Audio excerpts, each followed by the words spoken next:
বন্ধুরা আমি পিডিএফটা ওপেন করে নিয়েছি। তো তোমাদের যে ডিস্ট্রিক্ট ওয়াইজ যে রিক্রুটমেন্টটি চলছে, তো এটি তোমাদের সম্পূর্ণ কিন্তু সরকারিভাবে মানে পশ্চিমবঙ্গ সরকারের তরফ থেকে এই নিয়োগটি করা হচ্ছে। সিপিইউ যে বিভাগে সেখানে নিয়োগটি করা হচ্ছে। সিপিইউ মানে হচ্ছে চাইল্ড প্রোটেকশন ইউনিটে এই নিয়োগটি করা হচ্ছে। এখানে কিন্তু একাধিক পোস্টে কিন্তু নিয়োগটি করা হচ্ছে।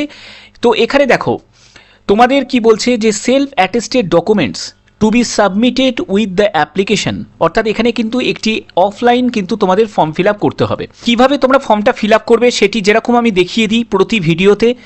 তো ভিডিওটা লং হতে পারে কিন্তু আমি চেষ্টা করি যে কমপ্লিট ইনফরমেশান দেওয়ার। তো এরকমই তোমরা কমপ্লিট ইনফরমেশান পাবে অতি অবশ্যই। তার জন্য চ্যানেলটাকে সাবস্ক্রাইব করে বেল আইকন অল করে রাখবে, ঠিক আছে? তো চলো আমরা যে মূল ভিডিওতে চলে যাচ্ছি। তো এখানে দেখো যে তোমাদের কি কি ডকুমেন্টস যেগুলো প্রয়োজন সেই ডকুমেন্টসগুলোর ব্যাপারটা আমি বলবো। তো দেখো এখানে তোমাদের যে সিলেকশন প্রসিডিওরের ক্ষেত্রে প্রথমে যেটি থাকবে সেটি রিটেন থাকবে। তারপরে তোমাদের কি হবে, তারপরে যাদের কম্পিউটার টেস্ট আছে, দেখো কম্পিউটার কিন্তু সব পোস্টে কিন্তু কম্পিউটার টেস্ট নেই, একটি পোস্টের ক্ষেত্রে কম্পিউটার কিন্তু টেস্ট আছে, ঠিক আছে?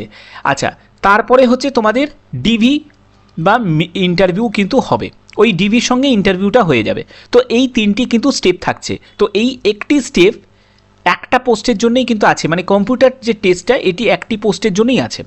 এখানে যোগ্যতার ব্যাপারটাও তোমাদের ক্লিয়ার করে দিই। উচ্চ মাধ্যমিক পাস যে কোনো শাখায়, আর হচ্ছে গ্র্যাজুয়েশন, অর্থাৎ একটি পোস্টের জন্য গ্র্যাজুয়েশন যোগ্যতা এবং আরও যেসব পোস্ট আছে সেখানে তোমাদের উচ্চ মাধ্যমিক পাস যোগ্যতা চাওয়া হয়েছে, ঠিক আছে?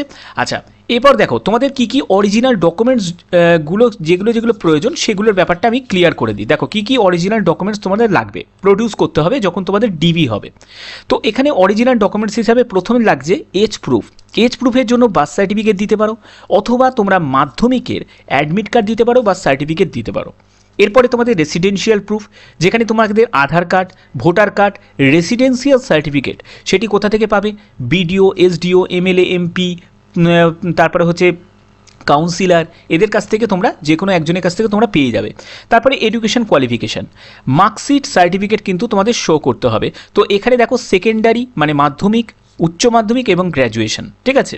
তারপরে হচ্ছে তোমার কম্পিউটার কোয়ালিফিকেশান, শুধুমাত্র একটি পোস্টের জন্য মানে সিডাব্লিউ এর পোস্টের জন্য কিন্তু কম্পিউটার কোয়ালিফিকেশানের প্রয়োজন। তারপরে এসসি সার্টিফিকেট যাদের থাকবে তাদের দেবে।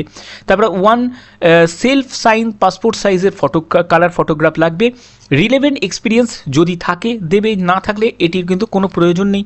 তারপরে হচ্ছে self address envelope with stamp, এখানে আবেদন মূল্য হিসাবে এই 5 টাকা স্ট্যাম্পটা লাগছে, যেটি একটি মানে খালি খামের ওপর তোমাদের সেলফ অ্যাড্রেস, তোমার নিজের অ্যাড্রেসটাকে লিখে তার উপর 5 টাকা স্ট্যাম্পটাকে তোমাদের লাগিয়ে দিতে হবে। তো এই হচ্ছে তোমাদের মেন ডকুমেন্টস যেগুলো তোমাকে রেডি রাখতে হবে এখানে আবেদন করতে গেলে। ওকে, আচ্ছা। তো দেখো এবার কিভাবে ফর্মটা ফিল আপ করবে। ফর্মটা ফিল আপ করার জন্য তোমাকে এখানে একটি পাসপোর্ট সাইজের ছবি লাগিয়ে দেবে, এরপরে তোমাকে সই করে দিতে হবে। তারপরে তোমার নামটা লিখলে, তোমার পুরো করেসপন্ডেন্স অ্যাড্রেস আপ টু কিন্তু তোমাকে স্টেট পর্যন্ত, পিনকোড নাম্বার স্টেট পর্যন্ত কিন্তু দিতে হবে। যদি করেসপন্ডেন্স অ্যাড্রেস আর পার্মানেন্ট অ্যাড্রেস যদি সেম হয় তাহলে কি করবে, তাহলে কিন্তু এখানে তোমাকে রিপিট করে আর লিখতে হবে না, ডু বলে লিখে দেবে। এরপরে মোবাইল নাম্বার, মেল আইডি দিয়ে দেবে, ফাদার বা হাজব্যান্ডের নেম দেবে, জেন্ডার মেল না ফিমেল সেটি দেবে, ডেট অফ বার্থ তোমাদের দিতে হবে। এখানে এজ ক্যালকুলেট করতে হবে 9 ফেব্রুয়ারি 2024 হিসাবে। এখানে বলে রাখি বয়স 21 থেকে 40 বছরের মধ্যে তোমার যদি বয়স হয় তোমরা আবেদন করতে পারবে। এটি ইউআর আর ইডাব্লিউএস ক্যান্ডিডেটদের ক্ষেত্রে বলছি। তুমি যদি এসসি এসটি হও তাহলে তোমার 5 বছর ছাড় মানে 21 থেকে 45। তুমি যদি ওবিসি হও তাহলে 3 বছর ছাড় 21 থেকে 43। তোমাকে এখানে ন্যাশনালিটি ইন্ডিয়ান দিয়ে দেবে। কাস্ট জেনারেল, এসসি এসটি না ওবিসি সেটিকে মেনশন করবে। রিলিজিয়ান হিন্দু মুসলিম খ্রিস্টান সেটি দেবে। তারপরে তোমাকে ভোটার আইডির যে নাম্বারটা সেটাকে তোমাকে দিতে হবে এবং কোন অ্যাসেম্বলি কনস্টিটিউশন থেকে সেটি তোমাকে দিতে হবে। এরপরে তোমাকে কোয়ালিফিকেশান, দেখো কোয়ালিফিকেশান তোমাদের অলরেডি আমি বলে দিলাম। কিছু পোস্টের জন্য উচ্চ মাধ্যমিক পাস যোগ্যতা, কিছু পোস্টের জন্য কিন্তু গ্র্যাজুয়েশন যোগ্যতা, অর্থাৎ তোমার কি যোগ্যতা আছে। যদি উচ্চ মাধ্যমিক থাকে তাহলে এখানে কিন্তু মাধ্যমিকটা দেবেই, তারপরে তোমাকে উচ্চ মাধ্যমিক দিয়ে দেবে, তারপরে তুমি গ্র্যাজুয়েশন দিয়ে দেবে, ঠিক আছে? তো এই জায়গাগুলো তোমাকে ক্লিয়ার করতে হবে। আর যদি তোমার শুধুমাত্র উচ্চ মাধ্যমিক থাকে তাহলে উচ্চ মাধ্যমিকটা দিয়ে ছেড়ে দেবে। ওকে, তো এই জায়গাটা তোমার ক্লিয়ার। এখানে বোর্ড পাসিং ইয়ার, টোটাল মার্কস এবং তুমি কত মার্কস তুমি পেয়েছো, ঠিক আছে। তো এখানে পার্সেন্টেজটা কিন্তু তোমাকে দিতে হবে। আচ্ছা, এরপরে তোমার অভিজ্ঞতা। দেখো অভিজ্ঞতা কিন্তু কোনো অগ্রাধিকার দেয়া হবে এই রকম কিন্তু অভিজ্ঞতার কথা বলা হচ্ছে, বাট এটি কিন্তু কোনো অত্যাবশ্যক নয়, অর্থাৎ অভিজ্ঞতা ছাড়াও কিন্তু আবেদন করা যাবে। এখানে কম্পিউটার নলেজ আগেই তোমাদের ক্লিয়ার করলাম যে একটি পোস্টের জন্যই কিন্তু, শুধুমাত্র একটি পোস্টের জন্যই কিন্তু কম্পিউটার নলেজের কথা বলা হচ্ছে, সবকটি পোস্টের জন্য কিন্তু কম্পিউটারে কোনো প্রয়োজন নেই।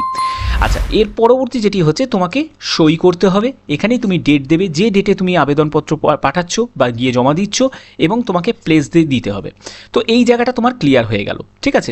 তো তোমাদের যে পোস্টে নিয়োগ করা হচ্ছে, প্রথম যে পোস্টটি সেটি হচ্ছে চাইল্ড ওয়েলফেয়ার অফিসার। এখানে 21 থেকে 40 বছরের মধ্যে তোমার বয়স হতে হবে। দ্বিতীয় পোস্টটি হচ্ছে প্যারামেডিক্যাল স্টাফ, এখানেও তোমার 21 থেকে 40 বছরের মধ্যে বয়স হতে হবে। তৃতীয় হচ্ছে হাউস মাদার, এখানেও কিন্তু 21 থেকে 40 বছরের মধ্যে বয়স হতে হবে। এখানে যারা ফিমেল ক্যান্ডিডেট তারাই কিন্তু আবেদন করতে পারবে।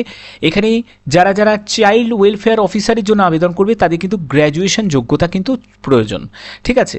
এবং তোমাদের এক্সপিরিয়েন্সের কথা যেটি বলা হচ্ছে, এই পোস্টের জন্য অ্যাটলিস্ট 2 বছরে কোনো এনজিও, কোনো গভর্নমেন্টে তোমরা যদি কাজ করার যদি অভিজ্ঞতা থাকে, যেহেতু তোমাদের এটি সমাজ কল্যাণ টাইপের কাজ, তো সেক্ষেত্রে তোমাকে কিন্তু এই 2 বছরের কমসে কম অভিজ্ঞতা কিন্তু প্রয়োজন, কোনো এনজিও বা গভর্নমেন্ট বা কোনো সেক্টরে। তো এখানে তোমাদের প্রফিসিয়েন্সি ইন কম্পিউটার, অর্থাৎ এই পোস্টের জন্যই কিন্তু কম্পিউটারে কিন্তু যোগ্যতা প্রয়োজন। প্যারামেডিক্যাল স্টাফের জন্য দেখো হায়ার সেকেন্ডারি তোমার কোয়ালিফিকেশন এবং ডিপ্লোমা ইন নার্সিং বা ফার্মেসি নিয়ে থাকতে হবে। আর যদি তোমরা হাউস মাদারের জন্য আবেদন করতে চাও, তো সেখানে শুধুমাত্র কিন্তু উচ্চ মাধ্যমিক পাস যোগ্যতা চাওয়া হয়েছে। এখানে তোমাদের বেতনের ব্যাপারটা বলে দিই। আচ্ছা, তার আগে এটা বলে দিই, এই যে যোগ্যতাগুলো যেগুলো দেওয়া হয়েছে, এগুলোকে মানে হচ্ছে তোমার যদি এই যোগ্যতা যদি থাকে তাহলে তুমি অগ্রাধিকার পেয়ে যাবে, বাট এটি কিন্তু অত্যাবশ্যক নয়। মনে রাখবে, এই যে যোগ্যতা বলা হয়েছে এগুলো কিন্তু অত্যাবশ্যক নয়, এগুলো ছাড়াও কিন্তু এই যোগ্যতার ভিত্তিতেও কিন্তু আবেদন করতে পারবে। ক্লিয়ার?